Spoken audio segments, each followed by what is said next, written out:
Connor Orr predicted this season. He did I don't even think it's a simulation if just a guy does it for every team in the NFL. Well, and so what I like about this exercise, though, is that he has to match up the wins with the loss. So, for instance, if he has the Browns beating, let's just say, the Jets, for instance, then on the Jets schedule when they take on the Browns, there then has to be a loss. A lot of times people do these where they'll be like, I predict 10-7 for this team, and then they gave out way too many 10-7s, and the math doesn't math. Yeah, like it's 272 regular season games, and there will be like 200 wins. It's like that's not possible. Like it doesn't work that way. You got to split that. You got to split it down the middle there. But he has the Browns going 2-15 with a Week 1 Cincinnati win, and then a Week 14 Tennessee win, and then that's it. And that would be enough to clinch the number 1 pick for the Cleveland Browns. And Connor, within his piece, started it by saying when the Browns have been bad under Andrew Berry and Kevin Stefanski and Paul DePodesta, they've been strategically bad, which I actually think is the least true thing written about. They were not strategically bad last year. They were trying to win. When they won 7 games in 2022, they were trying to win, even though Deshaun Watson's suspension kind of made sure that was the only one. When I was thinking about this, that was the only one that I had a little bit of a hang up in. I was like, was he trying to give him the 7-win season? But like, if you watch Jacoby Brissett in that stretch, there was no part of the Browns that were trying to lose those games. And same thing with 2021, which was Baker's last year, where they went 8-9. They were trying. Baker just got injured, so he wasn't very good, but they were trying their ass off. So I don't know how much of the weight here Paul DePodesta, where they have been strategically bad under Paul for a long time. And so I would think maybe that's skewed with the 1-31, but that wasn't, even though Andrew Berry was in that office, we don't count that really because he wasn't the GM. He wasn't the GM. He wasn't the one pulling the strings. So like in the DePodesta and Andrew Berry as the GM tenureship here, this would be the first time that they're really trying to be strategically bad if they in fact are trying to do that. And by the way, we don't even know that they are. I don't know how much strategy is involved when, like, Joe Flacco was around the best quarterback you were going to get from the veteran perspective. It was Joe Flacco, it was Kirk Cousins, it was Russell Wilson, or it was Aaron Rodgers. Also, well, and if they wanted to be strategically bad, at this point, everyone has seen Joe Flacco has been the best quarterback that's out there in these practices. You would just find a way for Joe Flacco to not be starting these games. Or you wouldn't have signed Joe Flacco. If you want to be strategically bad, this would have been Kenny Pickett versus Dylan Gabriel. Yes, you could have. Yeah, 100% right. Now, again, maybe they're see, this is what makes the Browns so interesting, though, is in everything they do, I have to constantly feel like they have to put on some sort of dog and pony show to the ownership to make sure that it seems like they're doing something while not seeming like they're doing something. It's not the fans that they have to appease. Joe Flacco may not be for the fans, but Joe Flacco might be the best they can do while also saying to Jimmy Haslam, hey, this is an attempt. I just think the idea that the Browns have been strategically bad when they've been bad under Andrew Berry, I think in a way is a defense of the failures of this organization. And I don't know why we would do that. And I really do I understand Connor's a very well-sourced writer. He has worked for teams in terms of he's done research projects for teams. This dude's put together. He's incredibly smart. But no. They walked into a team that, although they hadn't had success yet, that was a almost completely furnished roster, save a couple pieces.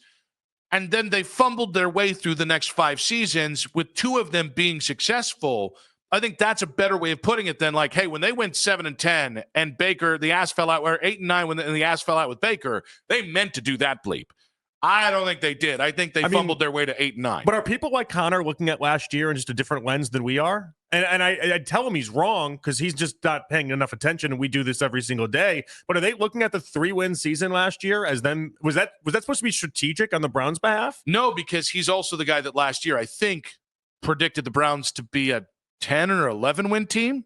Yeah, which would suggest you're not being strategically bad. So it's just weird. Or do you get credit after at a certain point when the shoe just drops? Do you get credit then for all of a sudden flipping into we're going to not try to win games? Because the season was already spent and they were trying really hard to win against Baltimore and Pittsburgh, which they did. Yeah, they didn't end up, really flipping the switch to Sucktown until final 3 games of the season. Yeah, with DTR? week 14, week 15. Yeah. So I listen. I actually think Connor is the most realistic of the predictions, where I've heard a lot of people say 7-10, and you know my take. If somebody's saying 7-10 about this team coming off 3-14, it means they don't have the Skippies or the Stones to say they probably think it's a 4 or 5 win team. So I think the prediction is accurate, but the justification. And by the way, I don't think they're like, I think there's anything strategic about this. I think the strategy was, hey, let's not throw more good money after bad. Let's let the season play out without trying to make it any better or worse than it has to be. Because while the Browns in free agency, I don't think got drastically better, they still signed guys to be functional this year. So I don't what's the strategy? And and that's kind of what it all feels like. It feels like one big. I just really struggle with the idea of giving them credit for any of this when their failures have been of hubris, of stubbornness, of not drafting well enough, of a lot of just simple mistakes that have added up to 3 losing seasons in the last 5 years, including last year, which was playoff talk, much like Connor's original preseason predictions were for the Browns. I think it was 10-7 or 11-6. Yeah, I mean, I've told you once, I've told you a million times. I know people on a broadcast crew that prior to meeting with the Browns, around it was like week 4, week 5, somewhere in that range, they left being like, oh, this team genuinely thinks they're going to the Super Bowl. Mm-hmm. Like there was no part of this Browns team last year that didn't have high expectations. Is Connor giving them, dare I say, a Peterlin pass for what took place last year? The Peterlin pass. It kind of sounds like. I think you were drawing that nice out. Job, Mac. Nice he job. actually had that way earlier than you realized, and you were like, at that pace? I was like, I'm springing it on him. I'm like, I got to make sure he gets there in time. It doesn't work if I say Peterlin pass and 3 seconds later Mac is on it. I will say did you know that was coming? I appreciated the runway. The cadence there was pretty funny. 216-474-0092. Connor Orr predicts trying to set people up to succeed over here. The Browns going 2-15 for the 2025 season, which does mean they would get the number 1 pick. Also, Jacksonville going 7-10 would put them around anywhere from pick 10 to pick 14. So you could potentially have 2 top 10 picks there. Do the Browns get credit if they are strategically bad this year? I just think that's a very favorable way of thinking of an organization that's had 3 losing seasons the hard way since taking over in the 5 seasons they've been here. The news out of Jacksonville is not great. Mark Long of the AP News down there saying that it's the worst offensive performance he's seen from a Jacksonville offense since Blake Bortles, which I believe this was back in 2016, or it could have been any of the years he was crap. But that's great news. Let's get it. Come on. Duval sucks. They might. We don't know yet. You know how hard it is for me to root against anybody in football because of how hard it is to do this thing. But we have Browns rooting interest here. Oh my God. So it's pretty easy. And I want Trevor Lawrence to succeed because when I watched him play at Clemson while covering the ACC in Charlotte, I was like, holy crap. How are you going to stop this guy? And that's basically what everyone ended up saying too. I mean, and then he stopped himself. And the long list of quarterbacks people just assume would be great. It was Manning into Andrew Luck into Trevor Lawrence, and Trevor Lawrence just doesn't know what he's doing. By the way, how you stop him is you put him on the Jacksonville Jaguars. Right? I mean, he will go down as a case study for really environment over talent matters more than anything. And what's crazy about it is if let's say he plays, the year with Urban wasn't even fair to him, if we're being honest about it. No, it was a false start. That's just not fair. Yeah. This year you can make an argument might be his legitimate first true chance at it. But if I believe after what we're seeing with some of these reports that I don't know, maybe Shador made Travis Hunter the entire time. Maybe it's not really the weaponry that he thought he had. They did hire Doug Peterson, who had a Super Bowl ring, and then conveniently forgot how to coach in Jacksonville. Let's talk to some Eagles people and Nick Foles. What really happened with that Doug Peterson Super Bowl? Oh, it really happened with Nick Foles. They swing for the fences. They both do have the Bud Light statue. Now, this being said, even so, with the statue sponsored by Bud Light. These reports coming out of they gave a Jacksonville. statue outside of Philadelphia Stadium, sponsored by Bud Light. Analysis. Connor Orr still has him going 7-10 this year. There is a scenario where, listen, I think some people are going into this, and this is not a commentary on fans, because fans, if you want to think they're going to win 10 games, life is short. Do it. Be as much of a fan as you can. But there are media members, and national media members, who are 8-9 wins, right? This team's going to be. It's not like Kevin Stefanski's ever been that bad. We've conveniently forgot last year, and a lot of people thinking about 2023. There is a way that, as miserable it be, if you could have like the Washington scenario where Washington in 2020, 2000, because the Ricky Williams trade had the second and third picks in that draft. Oh, that would be a dynamic offseason next year. We'll wait and see what happens with Jacksonville, obviously. But like the idea that the framing of this is interesting because these are the type of articles, and I think we've seen them across the board, where the Browns are 32nd in the NFL, 31st in the NFL. We've seen way more of those than anybody suggesting they're even 25th in the NFL. But when you say 2 wins, and the best you can do is come up with a Bengals win in week 1 where you catch Cincinnati off guard, and then a rookie quarterback in Cam Ward in the Tennessee game as your second, and you make the right point that they're not favored at any of these games.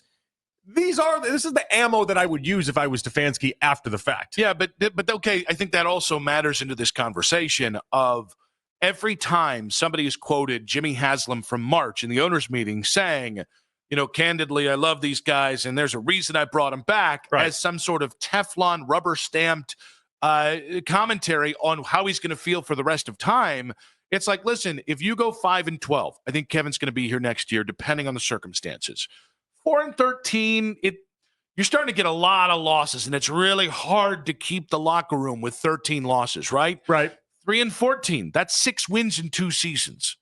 There's not a lot of coaches out there without a Super Bowl ring that can survive that. It becomes really hard. But I'd say 2-15 is impossible to survive. I'd say it's almost impossible to survive 6 seasons with 1 playoff win too, without a great track record prior of that. You know what I mean? Like that should be incredibly hard in the NFL as well. Like he keeps dodging all of these bullets that are sent his way. I don't know 5-12, given the quarterback room and given some of the holes in the offensive side of the ball. I don't know it's fireable. The devil's in the details. Well, and you would have had some impressive wins in there just based off of the schedule and how you're going to be not favored in every one of these games. But 2-15, to me, like that's unacceptable in the NFL. Like that, you have to not okay. If you're trying to win and you get to 2-15, that's unacceptable. If you're not trying to win, if you're tanking and you get 2 wins. It's what made last year unacceptable. They were trying and they got 3. And I think that's at the crux of why I'm so stymied by how Connor Orr put this of like, the Browns, when they've been bad under Barry and DePodesta, they've been strategically bad. It's like there's strategically bad. We're trying to win every game, and there's some gulf in between that and shades of gray in between that. And they're right in the middle. Okay, so you think they're living in the shades of gray? Is that the synopsis here? I don't disagree. For 6-11 or 7-10. I think my stance on it is I think they're going to try out of the gate, and if things start to spiral the way that I think they will spiral, then we might see a little bit of a shift and a little bit of a change. So, I think the problem is if you pivot, but it's not decided. But people have just settled on 6 games because of the schedule. If you pivot on this season after 6 games, you really had no intention of seriously competing at all. Well, I don't right? think – I mean, it's not zero intention. Again, if we're going to live in that little gray area, I'd live in the gray area in this as well. I think they are starting off the season, and if Joe Flacco looks like he did for the 5 games he was with the Browns 2 years ago, then they think they're off to the races. Then hello, we have a chance. Let's see what happens here. What I think is going to happen is Joe Flacco, the wheels will fall off the bus. He'll plummet. It'll pretty much collapse, and then the Browns will be forced to just kind of accept that. So this continues to be, like, as I try and map out where I think this season to go, and why I think it actually is hard to make a firm prediction. I think 2-15 doesn't sound insane to me. 7-10 doesn't really sound that insane to me either, even if I think they're probably more of a 5-win team. Mm-hmm. But again, like 2 wins either way in the NFL is not that big of a margin. That's an easy thing to luck your way into 7 wins as opposed to 5. But I continue to come back to they're the veterans on this team, some of whom are playing for their futures. And those kind of players can make you dangerous in a good way. There's a head coach who very succinctly does not want to tank because he understands he doesn't want to lose because he understands the implications of that. Mm-hmm. And then there's an aging roster with a whole bunch of flaws, including the worst, second worst, or at best third worst quarterback room in the NFL. All of these things are going to interact. All these forces, all this inertia is pulling the Browns in multiple ways. That's so much harder to succeed in the NFL than if you're strategically bad or doing everything you can to win, which is where the Browns have actually been, where they've tried to win every year that these guys have been here. Well, and the reality sets in too is it's also really hard strategically or not to win when Joe Flacco is your quarterback. Over 18 weeks, yes. Over, Short bursts, not really. At this point of his career, it's incredibly hard to do so. Like it almost dumbs down the conversation to the old true, tried and true rule about the NFL right now is that it's just who your quarterback is going to matter so much in this equation, and the Browns don't have a good enough quarterback right now. And how? So the devil is in the details. Just in that way, what you're talking about. If Joe starts 10 games, you're probably going to be competitive enough, one, that you're not going to get the number one pick, one, that you have more than 2 wins, unlike what Connor Orr predicted. It's not going to change probably the overall reality versus like 6 wins. If you're out after 6 wins, it means you knew this was a house of cards. You just wanted to try your darndest to give players the idea that they were trying to win. Which might be part of the reality too. Yeah, see, that's where, to me, like, players are so smart, and these dudes just do not get enough credit. They can sniff out the you-know-what better than most people. And so the flawed premise is we're going to give them a guy that they believe in just to see what we can do. But you pull the rug, you pull the rug out from under them after 6 games. Well, after 6 games, if it goes bad, then, I mean, it's not like there's not much that's going to be redeemed anyway. I mean, well, okay, but those are guys who might be here beyond this year. I know Joel might retire, but Wyatt has a future in the NFL. There are plenty of guys on this, and that does directly impact Kevin Stefanski's ability to stay employed. Well, I know, but those type of players should have already been mad at what they've seen throughout the Deshaun Watson era. If I have a hard time thinking Flacco would be the one that would break the camel's back, so to speak. I think a disingenuous attack on this season could absolutely hurt guys who should be here beyond this year, and guys who might have 3 or 4 or 5 more years here. I mean, Miles is locked in. That's fine. Denzel's coming up on a new contract. I mentioned Wyatt Teller. Like, there are plenty of veterans here. I mean, remember, like, Alex Mack didn't live through 0-16 and 1-15. Alex Mack lived through 4-12 and 5-11 and, the Mangini years and all this stuff. And there got to be a point where after they fired Mike Pettin, he just was like, okay, we went 3-13. No, this is never going to get righted. I'm out. I get what you're saying, but the guys we're mentioning specifically, Wyatt and Denzel, and then what we can throw in Njoku in the mix, we can throw Myles Garrett in the mix, we can throw all these guys that they've just been here through so much of not only Stefanski, but all the turnover and everything associated with it. Like, I don't know that. I don't know if they move off of Joe Flacco after week 6, they'll be like, this is what got me. See, but the reason why I think it matters is fostering a winning environment. You can develop players if you're losing, if there still is the intention of competing every week, and if players still believe. Where you start to hurt player development, where you start to hurt Kevin Stefanski's chances of being here long term, where you start to really hurt faith in your program, and where big changes are necessary, is when players smell the BS, call you on the BS, and lose heart early in the season. That's a disaster scenario that has implications, even if in the end result, I think if you get a number 1 pick or top 3 pick. If you start 1-5, it'll be disastrous, even if they are buying into what Stefanski's selling. Not all 1-5 starts are the same, though. And I think that's what I'm trying to say. But I think with this team, I think if you go 1-5, it's different if you're on the Bengals or the Ravens that start 1-5, and it's like, all right, we got Lamar, we got Joe Burrow. We hit a rough patch because we played these teams that were incredibly tough, and we lost this close that was incredibly tough. This team, if they start 1-5, after the projections everyone has for them to start, and Connor Orr saying we're going to win 2 games, and every PFF and NFL.com ranking has you at 32nd, I got a feeling it's going to be shot already. I think there's a chance you're right, but there's a difference between players thinking they're in a hole and players thinking they don't have a chance to win. That is where they got very early in the season last year, and it had dire consequences to the point where I think we should all be a little surprised Stefanski survived in the first place. But, like, you can't get 2 of those in a row if you're Kevin Stefanski or if whatever we're going to call the greater program.